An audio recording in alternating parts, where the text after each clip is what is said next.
Hello, Libra. Thank you for your patience. Thank you for your patience. Doing things a little differently because it's Aries season, so I just want to do me. Don't really want to go into extended readings. And it's Mercury retrograde, so I just want to avoid any mishaps during the uploading, editing, and filming process. So how are we doing in April? I'm feeling pretty good. Let's see. Ooh, I'm going to take that. Got the Two of Pentacles starting out. Oh my goodness, we're all over the place. Two of Pentacles is juggling two different things at once. So there might be a lot of stuff going on. You might have like a full-time job and a side hustle. You might be having to like work a full-time job and then rush kids around, you know. Hello! Yes, Libra has been having it rough. I am a Libra too, and so I know how rough it's been. But I feel like the energy's lifting. So I know it has been rough, and I'm feel like our luck is changing, and I hope our luck is changing. But I feel like the fog is lifting, and I feel like we had to go through some trials and tribs to get to a good spot. Spirit, please give me clear messages for Libra and all those who love Libra, for Libra and all those who love Libra. Okay, thank you, thank you. Okay, so we have been waiting for something. We have the Three of Wands right here, and I love her in this deck because she's like, we see the lotus flowers right here, so it's this very meditative vibe, right? So you are meditating, you're waiting for your ships to come in, right? And so we're being patient and we're focusing. We are meditating out in our desert, out on our lily pond, and we are bringing it into our being. And you see she has the, you know, very yoga-esque namaste pose. But it's getting very centered with ourselves and having faith that the universe is going to bring that which we deserve, that which what we, you know, wish for and want, and what we need. And, you know, because she is in a desert, you may feel like it's been this dry, desolate, like nothing going on place, right? I know I've been feeling that, but we're waiting patiently for, I guess, our oasis to come through. And we have had some heartache. The Three of Swords is about grief, pain, loss. Sometimes it can mean third-party energies, but in this particular deck, we see three swords on top of a grave, and then three different people like mourning the loss. They're very sad, if you can see. And so you may have actually experienced an actual death. And I'm really sorry about that. But this is the process of healing our pains, healing our wounds. And so in this process of waiting, you've also grieving. Also been in a process of dealing with a loss. You could have been dealing with a fire sign, particularly a Leo, but it could be an Aries or a Sagittarius.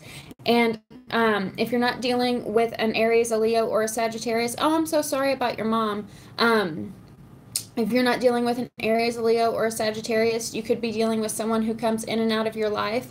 And so, and I want to say, because we have the Leo energy right here, the lion is up here. I want to say that this person, if it's not a Leo, an Aries, or a Sagittarius, it's someone who comes in and out of pride, right? It's like they have too much pride to really like let their guard down, and so that can be very frustrating, right? We also have the Tower. The Tower can mean several things. It can mean it means sudden change, so something unexpected coming through, and some will say it's built on rocky foundations, but I don't see it that way. I see it as, yes, you need to rebuild, but you can't prevent natural disaster, right? I mean, you can build the most structured house. You could put all your ducks in a row and build the most perfect house, but you can't stop Mother Nature from coming in, and you see the eye of God, so it's like an act of God coming in and destroying your home, destroying your tower. This could be actually about home, could be evictions, could be natural disasters, could be like needing to move all of a sudden, you know, pest control type of stuff. But I see it more as an internal thing. And I mean, externally, something that happens externally that's going to affect your internal world. So it's a sudden change in your lifestyle. And that could be anything from a breakup, but it can also be something like someone swooping you off your feet, right? Someone like proposing marriage out of nowhere. So whatever this sudden change is, just know that whatever you've been waiting on, if it seems like you've been in this state of dry, desolate, like dead place, then that's going to change. Whatever you've been like feeling like stuck in for the longest time, it's going to change. Something's going to swoop in and knock it all down, whether it's, you know, a good change or a bad, well, it's always a good change, right? Because we always learn and grow. But, you know, whether it's like a natural disaster or, you know, this like fairy tale. I hope it's like a fairy tale thing, because we've had a lot of towers, right? I know one of y'all said that Libras have been through it, and we have. It feels like last year was like tower after tower event. So I hope it's a good tower this time. It better be. We also have the Two of Swords reversed, and we have the Eight of Wands reversed. So, this sucks for me. I don't like this Eight of Wands. The Two of Swords is about making a choice. Libras are notorious for not making choices, right? But I feel like we do make choices. We just take longer to make our choices because we make the right choice. Because Libras are all about the scales, right? And they're all about fairness. So they want to make sure everything is perfect before they make that final decision. And actually, that could be why this message isn't coming through as quickly as we would have liked. The Eight of Wands is about fast-moving messages coming in, and it's like there's like a delay in communication, a block in communication, but it might be a result of like taking too much time to deliberate. But with the Two of Swords reversed, that usually says to me that we have made a choice. So let's get a little more clarity, please. Spirit, Spirit, Spirit. Thank you, thank you, thank you. Please surround us with the warm, light, loving light of God. Give us God-given guidance for the highest good love for Libra and all those who love Libra.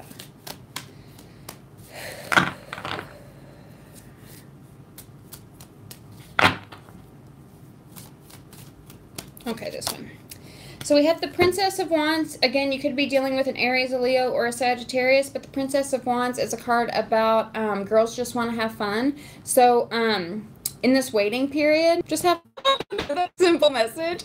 But the princesses or the pages, they are often about our inner child. So whatever you liked to do as a kid, just do it now to pass the time, you know, so that you're not stuck in this grief process. Because we have the Prince of Swords right here. I think what we are learning to do is to think about how our words affect others. The Prince of Swords, he's the activist protest card, so he has this cause in his heart, right? And he feels very passionately about it, and he wants to help the world. He has this idea in his head that this is how the world is going to, this is how I'm going to save the world, right? I have to rush in, I have to save the day. And so he charges in with his sword, but he can be very harsh with people, right? He can like sling like insults, calling out corruption, but that doesn't get to the heart of the problem because he hasn't connected on a heart level. So whenever he's reversed, this is like you still have some sort of cause in your heart, and it doesn't have to be like political or anything like that. It could just be if you have an ideal relationship and your needs aren't being met as far as relationships go, then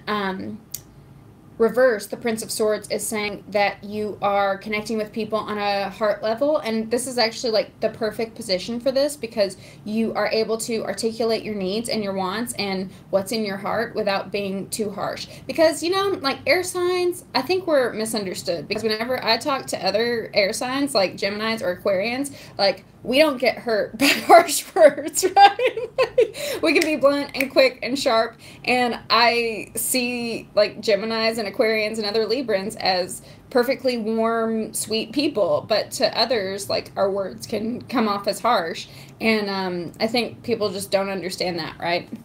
We also have the World, so it's like you are ending one phase in your life and opening, this is like closing the chapter on one life and then opening a new chapter of your life. So it's like coming full circle, right? So the story has been told, the lessons have been learned, the like You're either like reaching the climax of this story and about to have your happily ever after, at least your closure, your ending, and then off to start something new.